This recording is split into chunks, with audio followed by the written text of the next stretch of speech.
Welcome students, let's read your chapter number 4, Landscape of the Soul, written by Nathalie Trevory. I am going to read the part first. In the part first, the writer is going to tell us about the European form of art and the Asian form of art. What is the difference between the European form of art and the Asian form of art? Why the Asian form of art is different from the European or the Western form of art? जो western चित्रकारी है वो Asian चित्रकारी से कैसे अलग है, writer हमें बताने की कोशिश कर रहा है. A wonderful old tale is told about the painter Wu Daozi. एक वाओ दाउजी नाम के पेंटर हुए हैं, उनके बारे में एक बहुत ही पुरानी टेल स्टोरी होती है, वो प्रचलित है, उसकी कहानी प्रचलित है. Who lived in the 8th century, जो कि 8वीं शताब्दी के एक महान पेंटर चित्रकार हुए हैं. His last painting was a landscape commissioned by the Tang emperor Zhongzong. उसकी जो आखिरी पेंटिंग है वो एक बड़ी ही सुंदर पेंटिंग थी, जिसको एक प्रकार से जो राजा थे, ठीक है, टैंग के राजा जुंगजोंग थे, उन्होंने उनको कमीशन दिया था पेंटिंग बनाने के लिए, to decorate a palace wall. और उन्होंने एक पैलेस जो होता है, महल होता है, महल की दीवार को सजाना था, उसके ऊपर पेंटिंग बनानी थी. The master had hidden his work behind a screen. Master जो पेंटर था वाओ दाउजी, उसने अपनी पेंटिंग को एक स्क्रीन के पीछे है वो छुपा लिया था. So only the emperor would see it, ताकि केवल राजा जो था वही उस पेंटिंग को देख सकता था. For a long while the emperor admitted the wonderful scene. For a long while the emperor admire the wonderful scene. काफी लंबे समय तक जो राजा है, जो सम्राट था, वो उस वंडरफुल सुंदर सीन को एडमायर करता रहा, उसकी प्रशंसा करता रहा. डिस्कवरिंग फॉरेस्ट, उसने देखा कि वहां पर जंगल हैं, हाई माउंटेन्स, ऊंची ऊंची पहाड़ियां हैं, वाटरफॉल्स, झरने हैं, cloud floating in an immense sky, और जो बादल हैं वो खुले आसमान के अंदर तैर रहे हैं. मैन ऑन हिली पाथ्स, और वहां पर देखा कि दीवार के ऊपर रास्ते बनाए हुए हैं, पहाड़ी रास्ते हैं, और उनके ऊपर आदमी हैं, वो चल रहे हैं. बर्ड्स इन दी फ्लाइट, और पक्षी उड़ रहे हैं.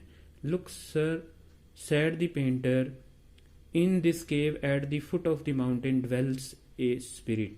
और इसी दौरान पेंटर ने कहा, श्रीमान, कि यहाँ पर जो पहाड़ियां हैं उनकी तहराई के अंदर ड्वेल्स होता है, लिव्स, रहता है, वहां पर एक आत्मा रहती है, स्पिरिट आत्मा होती है. The painter clapped his hands. इसी दौरान जो वाओ दाउजी था उसने हाथ से ताली बजाई. And the entrance to the cave opened, और इसी दौरान जो वहां पर केव थी उसका जो दरवाजा है वो खुल जाता है. ठीक है, दरवाजा है वो खुल जाता है. But the entrance, please let me show your majesty the way. और उसके बाद राजा ने कहा कि मेरे को आगे का रास्ता दिखाओ. The painter enter the cave. Painter है वो केव के अंदर एंटर करता है. But the entrance close behind him, और इसी दौरान जो दरवाजा है वो पीछे से बंद हो जाता है. And before the astonish emperor could move और अटर ए वर्ड, और इससे पहले कि जो राजा इस चीज को हैरान हो चुका था देख करके, इससे पहले कि वो कोई शब्द कह पाता, the painting had vanish from the wall, और जो पेंटिंग है वो उस दीवार से ही गायब हो गई. Not a trace of Wu Daozi's brush was left, और दीवार पर से वाओ दाउजी के द्वारा जो पेंटिंग बनाई गई थी, ठीक है, जो उसने कला दिखाई थी, उसका एक भी अंश, ठीक है, जो उसने ब्रश से चित्रकारी की थी, उसका एक भी अंश वहां पर नहीं था. And the artist was never seen again in this world, और उसको वाओ दाउजी भी उसके बाद कहाँ चला गया, वो कैसे गायब हो गया, पता ही नहीं चला. Such story played an important part in Chinese classical education. इस प्रकार की जो स्टोरीज हैं वो चाइना की क्लासिकल एजुकेशन के अंदर बहुत दिखाई जाती हैं. The book of Confucius and Zhuangzi are full of them. They played the master to guide his disciple in the right direction. और जो कॉन्फ्यूशियस वहाँ का चाइना का पेंटर है और जुंगजाजी है, उनकी किताबें इस प्रकार की कहानियों से भरी हुई हैं, और ये बच्चों की एजुकेशन के अंदर बहुत अहम रोल अदा करती हैं। Beyond the anecdote they are deeply revealing of the spirit in which art was considered. और इस प्रकार की कहानियां हैं वो ये बताती हैं कि जो आर्ट है वास्तव में उसका मतलब क्या होता है।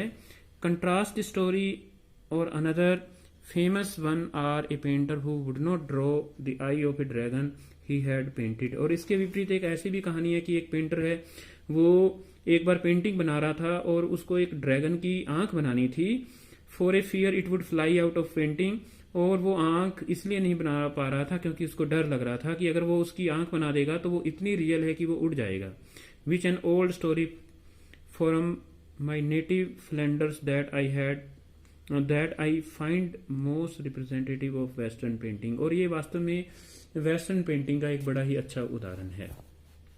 In the 15th century Antwerp, a master blacksmith called Quentin Midas fell in love with a painter's daughter। कहता है 15वीं शताब्दी के अंदर एंटवर्प, जो कि बेल्जियम के अंदर एक बड़ा ही व्यापारिक जगह है, सिटी है, वहाँ का एक लोहार था, ठीक है, उसका नाम क्वेंटिन माइटस था और वो एक प्रकार से एक पेंटर की बेटी थी, उसके प्यार में पड़ गया। The father would not accept a son in law in such a profession. और एक फादर को ऐसा दामाद पसंद नहीं था जो कि लोहार हो। So Quentin sneaked into the painter studio and painted a fly on his latest panel. इसलिए जो क्वेंटिन था वो एक प्रकार से अपने होने वाले ससुर के स्टूडियो के अंदर चला गया और वहां पर उसने एक मक्खी है, उसकी अच्छी पेंटिंग बनी हुई थी, उसके ऊपर एक मक्खी बना दी with such delicate realism that the master had to swat it away. और उसने इतनी शानदार वास्तविक मक्खी बनाई कि उसका जो होने वाला ससुर था वो उस मक्खी को उड़ाने के लिए चला गया। Before he realise what had happen. और उसके ससुर को ये बात पता ही नहीं चली कि ये मक्खी है वो वास्तव में ब्रश से बनाई हुई है, कलर से बनाई हुई है, वो उसको उड़ाने के लिए चला गया। Quentin was immediately admitted as an apprentice into his studio. और उसके बाद में क्विटन को एक सहायक के तौर पर उसके स्टूडियो के अंदर, उसके पेंटिंग स्टूडियो के अंदर रख लिया गया। He married his beloved. उसके बाद में उसने अपनी बिलविड, अपनी प्रेमिका, ठीक है, जो कि उस पेंटर की बेटी थी, उससे शादी भी की। And went on to become one of the most famous painter of his age. और वो अपने युग का, अपने समय का बहुत मशहूर चित्रकार बना।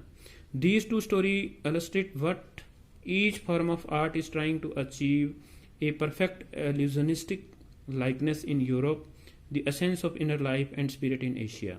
और ये दोनों ही कहानियां इस बात का उदाहरण देती हैं कि कैसे जो आर्ट है वो परफेक्शन को अचीव करती है, ठीक है, वो हमारे अंदर भ्रम को पैदा करती है, ठीक है, हम एक प्रकार की भ्रम से भरी हुई वास्तविकता है वो यूरोप में दिखाई जाती है।